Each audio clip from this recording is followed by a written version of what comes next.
Viewers, உணவு நலம் சேனலுக்கு உங்களை வரவேற்கிறோம். எங்களுடைய சேனலை நீங்க சப்ஸ்கிரைப் பண்ணலனா சப்ஸ்கிரைப் பண்ணிடுங்க.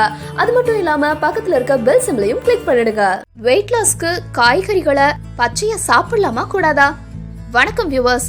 வெயிட் லாஸ் டயட் அப்படின்னு கேட்டீங்கன்னா எல்லாரும் ஒரு பெரிய லிஸ்ட் சொல்லிக்கிட்டே போவாங்க.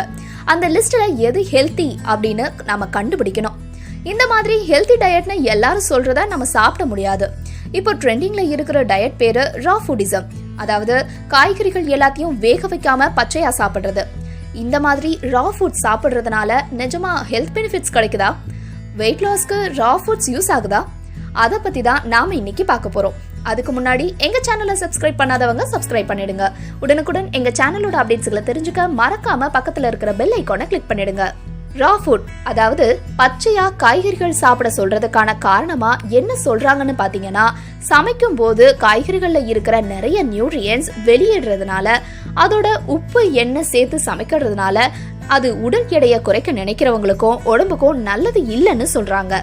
என்னதான் அதிக நேரம் ஓவர் குக் பண்றது நல்லது இல்லைன்னு, அதனால நியூட்ரியன்ஸ் குறையிறது உண்மையாவே இருந்தாலும் வேக வைக்கும் போது ப்ரொடியூஸ் பண்ற ஹீட் காய்கறிகள்ல இருக்கிற நியூட்ரியன்ஸ் ஈஸியா அப்சர்வ் பண்ண முடியுது. அதோட நமக்கு ஈஸியா செரிமானமும் ஆகும். வேக வைக்கும் போதுதான் சில உணவுகள்ல இருக்கிற பாக்டீரியா அழிக்கப்படுது. ரா ஃபுட்ஸ் மட்டும் எடுத்துக்கிட்டீங்கன்னா சில வகை ஃபுட்ஸ் மட்டும் தான் சாப்பிட முடியும்.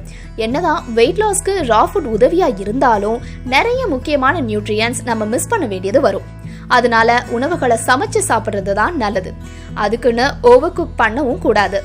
என்ன வியூவர்ஸ், இந்த விஷயங்கள் எல்லாம் உங்களுக்கு உபயோகமானதா இருந்திருக்கும்னு நம்புறோம். இந்த மாதிரி இன்னும் நிறைய விஷயங்களை பத்தி தெரிஞ்சுக்க எங்க சேனலை உடனே சப்ஸ்கிரைப் பண்ணுங்க. நீங்க அதிகமா அக்கறை கொண்டவங்க கூட இந்த வீடியோவை ஷேர் பண்ணுங்க. அப்படியே நீங்க என்ன நினைக்கிறீங்க அப்படிங்கறத மறக்காம கமெண்ட் பாக்ஸ்ல ஷேர் பண்ணுங்க. நன்றி.